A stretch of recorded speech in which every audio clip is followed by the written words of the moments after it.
The drums are silent tonight in the kingdom of Ashala, and that alone should tell you something terrible is coming. King Obasi sits on his golden throne, fingers drumming against the armrest carved from elephant tusks, eyes scanning the tribute laid before him. Bags of grain, jewelry torn from the necks of widows, coins that should be feeding children. His treasury overflows while his people starve, and he smiles because this is exactly how he likes it. The torchlight catches the gold inlaid across every surface of this throne room, reflecting wealth built on broken backs and empty bellies. But watch closely now, because across the kingdom, in a mud hut at the edge of the forest, a woman named Ama wraps her daughter's body in white cloth. The child is 7 years old, dead from hunger, while the king's storehouse rots with excess. Ama's hands shake not with grief, but with something far more dangerous, rage so cold it burns. She walks into the night, and the earth itself seems to hold its breath, sensing that something ancient is about to awaken. Fair African Tales. Subscribe and turn on the bell for new stories. The palace gleams like a jewel in the darkness, all torches and gold and excess. Inside, Obasi laughs with his council, 12 men as bloated and corrupt as their king. They drink palm wine from golden cups while planning tomorrow's taxes, new ways to squeeze blood from stones that have already been bled dry. Chief Okon suggests taking the fishing nets from the coastal villages. Chief Madu wants to claim the firstborn goat from every family. Chief Adebayo proposes a tax on firewood, on water drawn from wells, on the very air the people breathe if they could measure it. They're creative, these vultures, in their cruelty. Obasi raises his cup in approval, his rings catching the light, each one worth more than a village could earn in a lifetime. He's wearing robes embroidered with gold thread, a crown studded with gems pulled from mines where men die in darkness.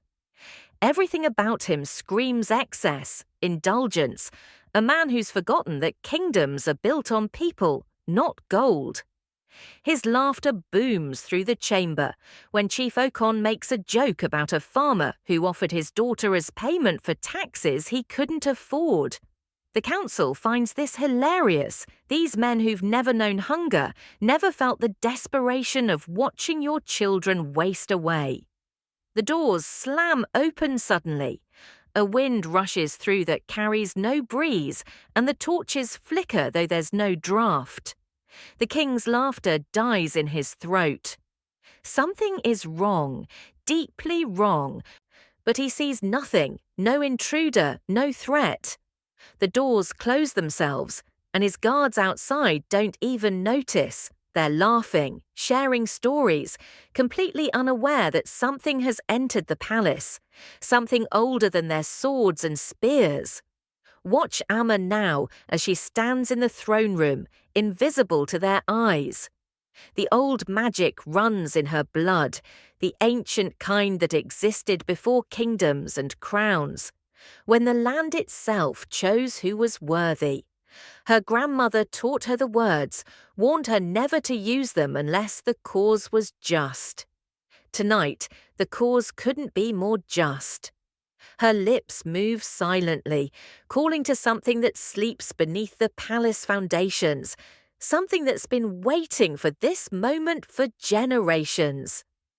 Obasi suddenly clutches his chest. His council stops mid-laugh, watching their king gasp like a fish drowning in air. But then he steadies, waves them off with irritation. A moment of weakness, nothing more. He's king, untouchable, blessed by the gods themselves, or so he believes. The meeting continues, more taxes planned, more suffering scheduled. They discuss raising the bride price tax, forcing families to pay the kingdom before daughters can marry. They debate claiming ownership of all livestock, making the people rent back their own animals. The cruelty is casual, thoughtless, as natural to them as breathing. The throne shifts beneath Obasi, just slightly. No one else notices. It's been here for generations, this throne, carved from a single ancient Iroko tree that once stood in the sacred grove. Obasi's great-grandfather cut it down, despite the priest's warnings, crafted it into a symbol of absolute power. The tree remembers. Wood has memory, you see, longer than stone, deeper than water. It remembers the prayers spoken beneath its branches, the ceremonies held in its shade, the sacred oaths sworn with hands pressed against its bark. It remembers being murdered for vanity. Days pass, and Obasi's sleep becomes troubled. He dreams of roots growing through his bedchamber floor, wrapping around his ankles, pulling him down into darkness, where faces stare at him with hollow eyes. He wakes gasping, sheets soaked with sweat, but there's nothing there, just polished floors and silk sheets, and the 7 wives sleeping in adjacent chambers. His wives whisper that he's cursed, but he beats the youngest one for saying it aloud, and the others fall silent. Fear is a language Obasi speaks fluently, the only one he's truly mastered. In the villages, people begin to notice something strange. The king seems distracted during public audiences, constantly shifting on his throne as if it burns him. His judgments become erratic, harsher. He sentences a boy to death for stealing a yam, then laughs when the child's mother pleads. An old man who questions a new tax finds himself stripped of his land, his home, everything. A woman who dares to look Obasi in the eye is dragged away by guards, and no one sees her again. But when the king stands to leave these audiences, he stumbles, catches himself on the armrest, and for just a moment, everyone sees fear flash across his face. Amma visits the palace every night now, invisible, whispering to the throne in the old tongue. She tells it stories of the people suffering, shows it visions of starving children picking through garbage for scraps, mothers selling themselves for bread that won't feed their families for even a day, fathers hanging from trees because they can't bear watching their children die slowly. The wood drinks in this pain, and something ancient awakens within it, something that remembers when justice meant more than gold, when rulers were judged by the prosperity of their people, not the size of their treasuries. The throne begins to change, so subtly that no one notices at first. The golden surface tarnishes in spots. The carved lions on the armrests seem to snarl now when before they smiled. The cushion feels harder, less comfortable, and Obasi finds himself constantly adjusting, never quite able to settle.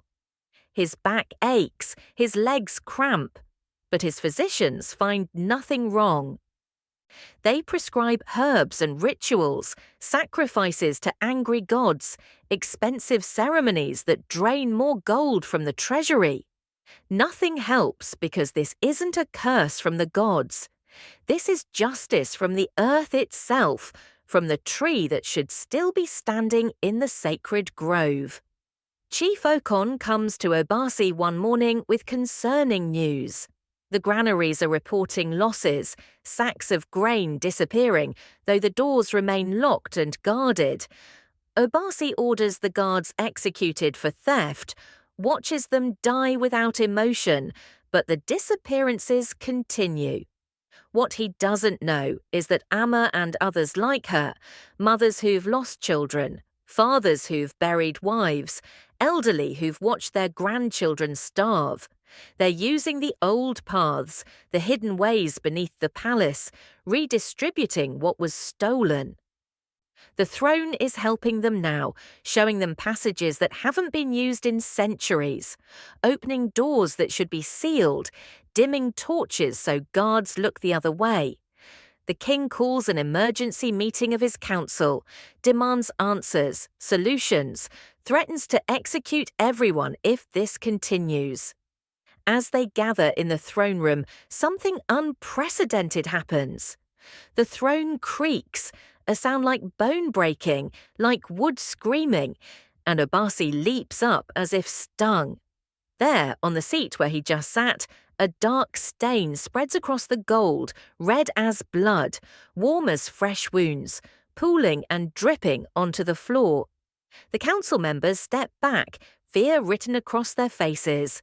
Chief Madu makes a sign against evil. Chief Adebayo whispers prayers. Obasi stares at the stain, and his robes now marked with it. At his hands covered in this strange red substance that looks like blood but smells like sap, like earth, like something ancient and accusatory. He orders the throne cleaned immediately, calls for cloths and water and servants. They scrub until their hands are raw, but the stain won't fade. It spreads instead, seeping into the gold, into the very grain of the wood beneath. Obasi orders it replaced, demands his craftsmen build a new throne, something bigger, more magnificent. But his craftsmen bring disturbing news.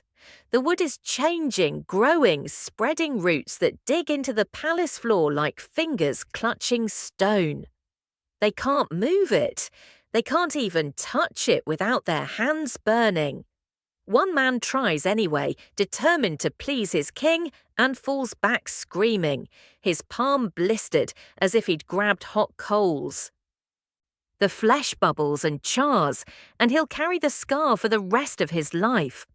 Obasi bans everyone from the throne room, seals it shut with his royal seal, posts guards at every entrance, vows never to sit there again. He'll rule from his chambers, from anywhere but that cursed seat.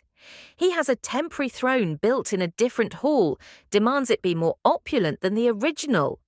But even as craftsmen work, even as gold is hammered and gems are set, everyone knows the truth. Power requires symbols, and a king without his throne is just a man with a crown, just flesh and bone pretending at divinity. The people begin to whisper, sensing weakness like sharks smell blood in water. Obasi's authority cracks. Villagers stop bringing tribute, claiming poverty, and when he sends soldiers to collect by force, strange things happen. Horses refuse to enter certain villages. Paths that should lead to settlements instead circle back on themselves. Soldiers report hearing voices in the wind, seeing faces in the trees, feeling invisible hands pushing them away. The soldiers return empty-handed, speaking of witchcraft, of old magic rising. Some refuse to go out again, preferring execution to facing whatever waits in those villages. Obasi orders Chief Okon to lead a larger force, an army to crush this rebellion before it spreads. 500 men march out, armed and armoured, ready to burn villages if necessary. But they return within days, not defeated in battle, but broken by something worse. They found the villages empty, abandoned, as if the people simply vanished. Food still cooking over fires, clothes hanging to dry, but not a single soul anywhere. And in the centre of each village square, they found the same thing. A single Iroko tree, freshly planted, growing impossibly fast, its roots spreading like veins beneath the earth. Amma intensifies her magic now, sensing opportunity. She gathers others who know the old ways, and together they weave a working that hasn't been done in generations. They call to every tree that's been cut down for the palace, every stone pulled from sacred ground, every river diverted for the king's gardens.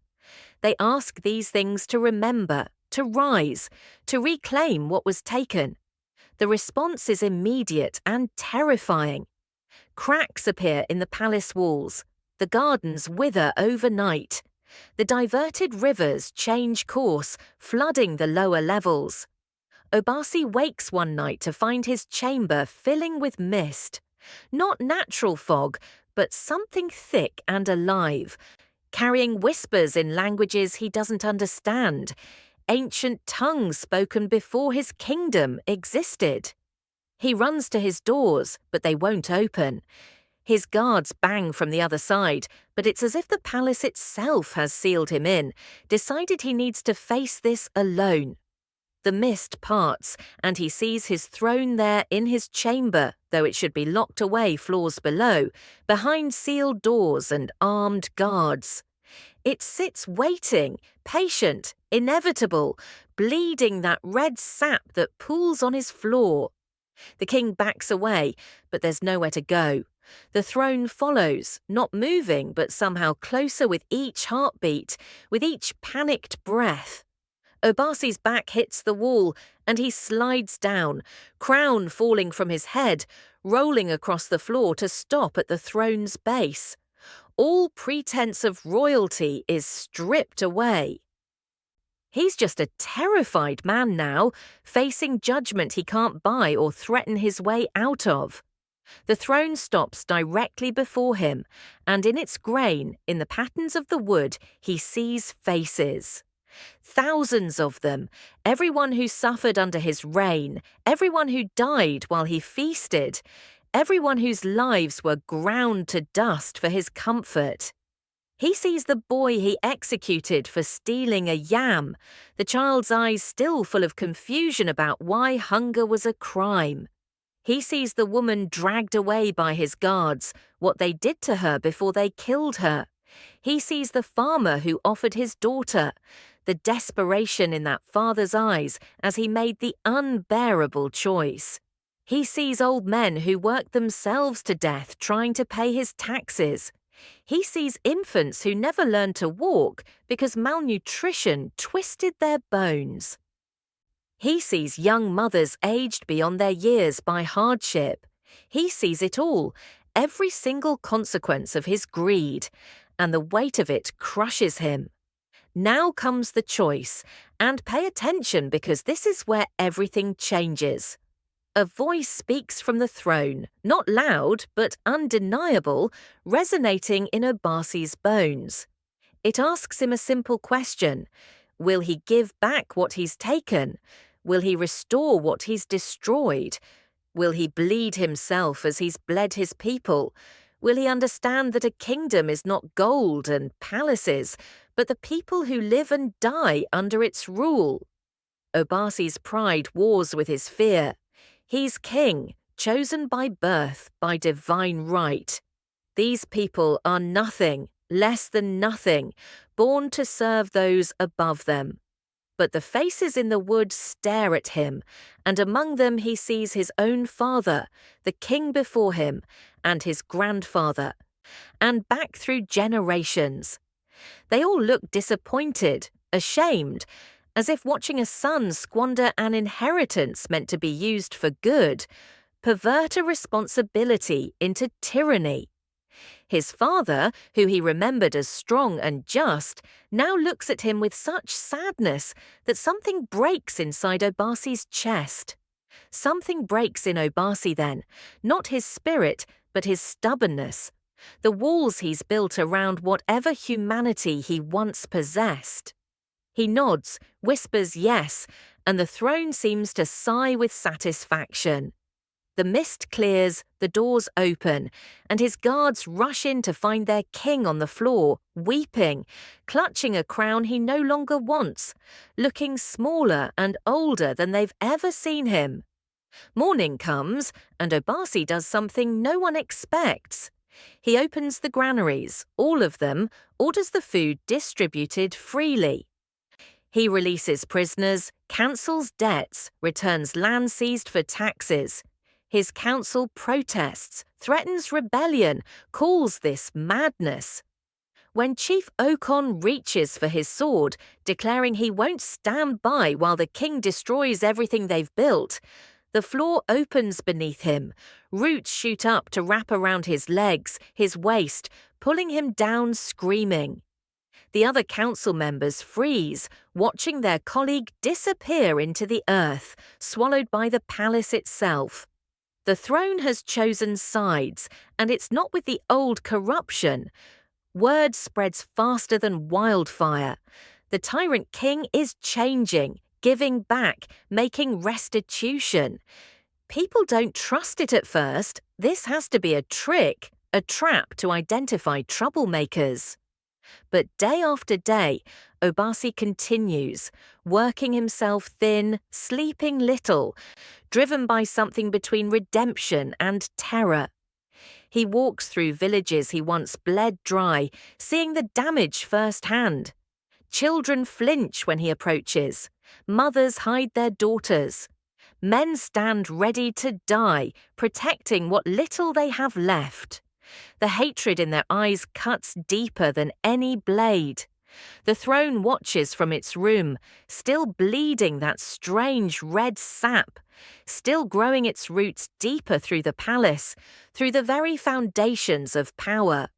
The sealed doors remain closed, but everyone knows it's there, waiting, watching, ready to act. If Obasi wavers even slightly from this new path. Amma comes to the palace finally, visible this time, walking through gates that swing open at her approach. Guards move to stop her, but their hands freeze before touching her, held back by invisible force.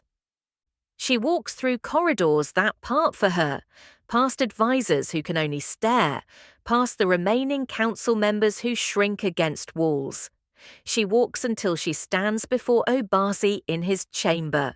He's aged years in weeks, hair gone grey at the temples, eyes haunted but somehow clearer, more present than they've ever been. She tells him about her daughter, about the choice she made to either kill him or save him, how she chose the harder path of forcing him to see, to feel, to understand. She tells him about the magic she used, the price she paid, the piece of her soul she burned to wake the throne. Obasi listens, and when she finishes, he removes his crown, places it at her feet, offers her the throne, the kingdom, anything she wants. But Amma doesn't take it. She's not here for power, she's here to make sure the change is real, lasting, not just fear-driven but genuine transformation born from understanding. Together they make a pact. Obasi will remain king, but the throne will remain alive, watching, ready to rise again if he returns to his old ways. Amma will serve as his conscience, his advisor, the voice of the people given actual power. The council is disbanded completely, replaced by representatives from every village, chosen by the people themselves through vote and voice. The old system is torn down and rebuilt on foundations of justice instead of gold, service instead of extraction. Months pass, then years. Ashala transforms from a kingdom of suffering into something remarkable, a place where the ruler serves rather than exploits, where wealth is measured in the health of the people rather than the size of treasuries. Obasi grows old, genuinely respected now rather than feared, and when he finally dies, they bury him not in gold but in simple cloth, beneath a tree planted in his honor. It's an Iroko tree, and some say it grew from a seed the throne itself produced. The throne remains, never used again but preserved as a reminder. On certain nights, people say, you can see it bleeding still, that red sap dripping like tears, or perhaps like justice, weeping for what was lost but also celebrating what was regained. Children are brought to see it, to learn the story, to understand that power unchecked always turns cruel, that the earth remembers, and that sometimes salvation comes not from gods or heroes, but from a mother's love transformed into magic that refuses to let evil rest easy. And Amma, she lives to see her grandchildren grow up in a kingdom nothing like the one that killed her daughter. On quiet nights, she visits the throne room, places her hand on the ancient wood, and whispers thanks. The throne warms under her touch, acknowledging, accepting, at peace. The drums play again in Ashila, but now they beat with joy instead of dread, calling people to festivals instead of executions, celebrating life instead of mourning death. This is how a kingdom dies and is reborn, how a throne becomes a conscience, how a tyrant becomes something almost resembling a decent man, how a mother's grief transforms into a nation's redemption. The throne sits empty now, but its presence fills every corner of Ashila, a constant reminder that power is not a right, but a responsibility, that those who sit above others must serve them, or the very foundations of their rule will rise up and demand justice. And justice, when it finally comes, is patient, inevitable, and absolutely unforgiving, but also merciful enough to offer one chance at redemption, one opportunity to choose differently, to become better than what you were. Thanks for watching. Subscribe for more amazing African stories.